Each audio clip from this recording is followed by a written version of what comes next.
You want an abnormality? Well, Blackwings won two of our locals last week, and I don't know what actually happened to allow this to happen. But if you guys want that fresh Blackwing deck profile, I could definitely sit down and get it filmed for you guys. So if you guys want to show a little bit of love on this video, you know, the likes down below, make sure you like this video, comment on it. Hey, you know, if you have questions and things like that, feel free to ask them. But let's dig on into a little Blackwing discussion and a little bit of theorio as to why this abnormality might have actually happened.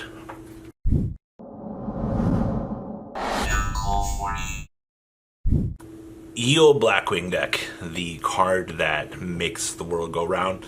Our friend Black Whirlwind. Every time a Blackwing is normal summoned to your field, you get to end up recruiting for another one of our little friends. And that's kind of the thing that made this deck, well, actually really good, was, you know, at least in the deck's prime, like Black Whirlwind with actually double Black Whirlwind into searches, allowed the deck to keep up with the metagame on another level per se. And then unfortunately the deck kind of got power crept out as time kind of went through, and we kind of started to see Blackwings fall off for the longest time. I mean, the restriction of Black Whirlwind didn't necessarily help, but you have a deck whose entire life expectancy is based around Black Whirlwind.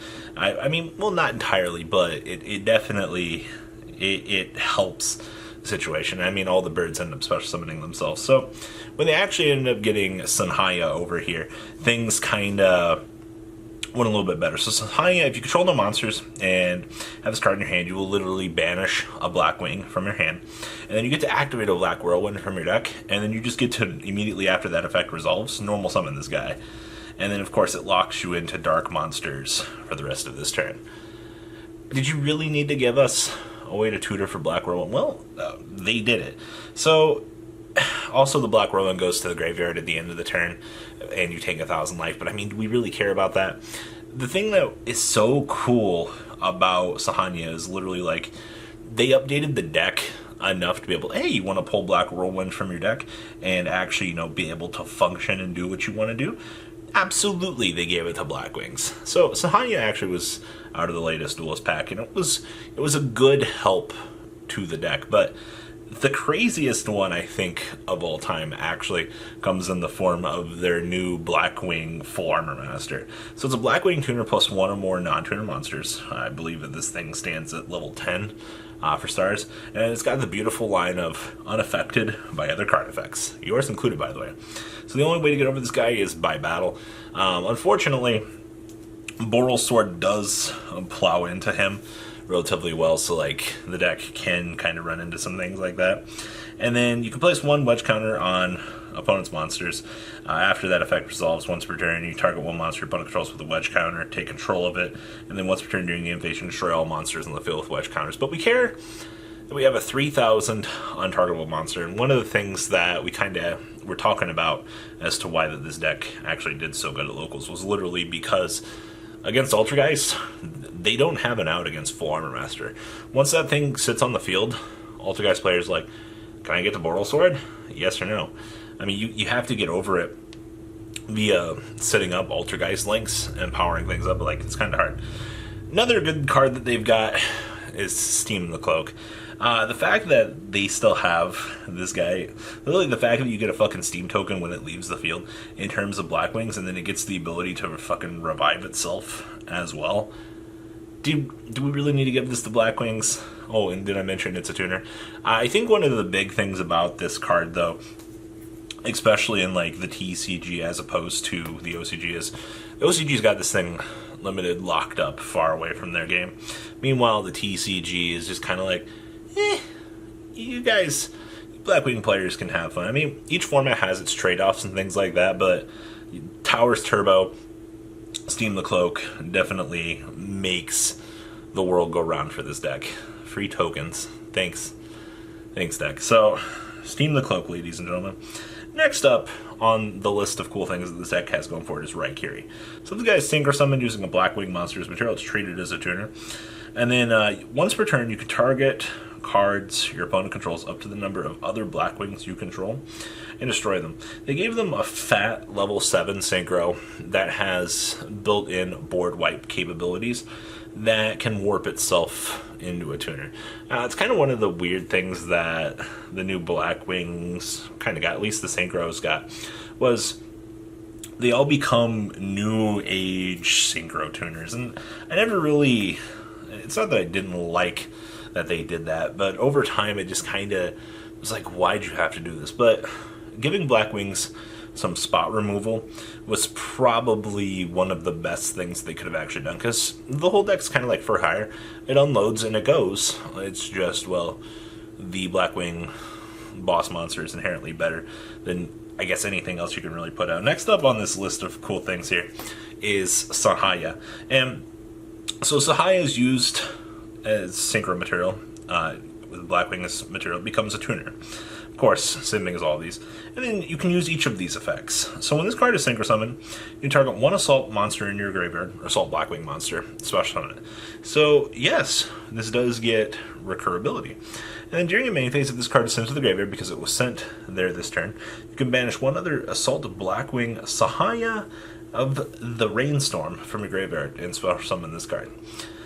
But we have a level 5 that says, oh hey, you have an assault Blackwing monster in your graveyard? Welcome back, free card advantage.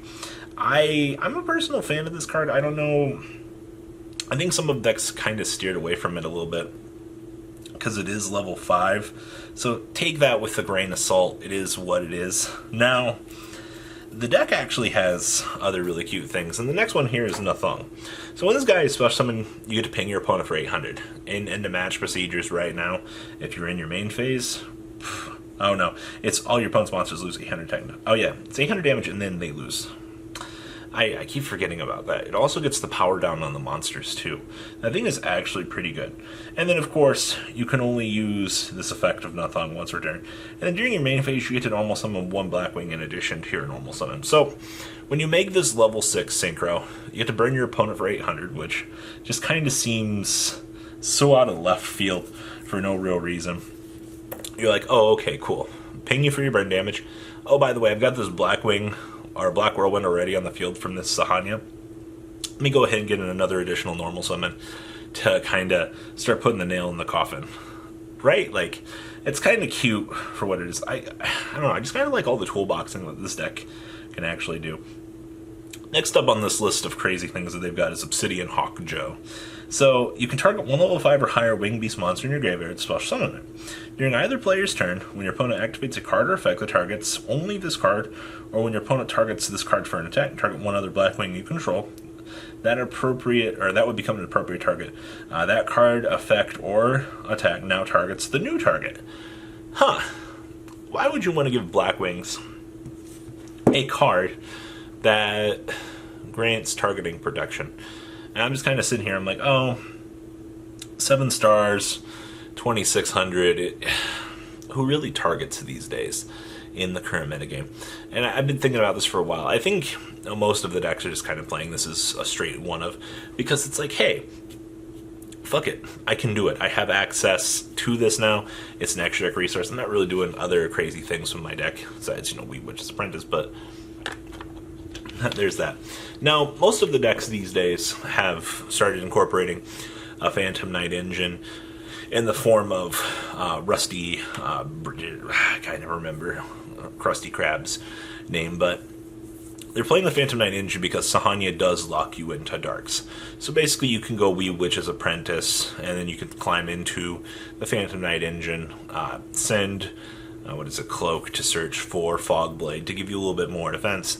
And then, you can sit on Full Armor Master. I think the best play I've seen between, like, Rusty, 2 Full Armor, and then, actual Wee Witch and 2 Full Armor. You've got a lot of cheeky plays that you can do with the deck in terms of, like, producing those relatively big monsters. But just in general, like, the Phantom Knight engine's a big help to the deck. It might not be the big end-all be-all, because, you're still playing Blackwings, but, it still is what it is at the end of the day. So, all's well that ends well for Blackwings. But, overall, the deck's toolbox ability at this point in time is what has made this deck stick out, and I guess actually kind of have a chance at winning locals. It's not saying much because I got my ass pushed in by ye old Dino Mist, and then I guess somebody gets to scrape in and take the glory. But outside of that, like Blackwings, the whole toolbox ability special summoning, the ability tax has Whirlwind out for free. Full Armor Master kind of putting icing on the cake for a lot of people. And Kaiju's Wee Witch's Apprentice.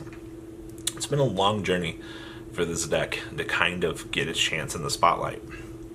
But I will say, give it another format, this deck could actually be crazy. So what do you guys think? Please, leave a comment down below. You guys want to see that deck profile? I'll see what I can do about getting it together for you guys. And, well, guys, I'm out. Peace. The ride never, well, truly ends.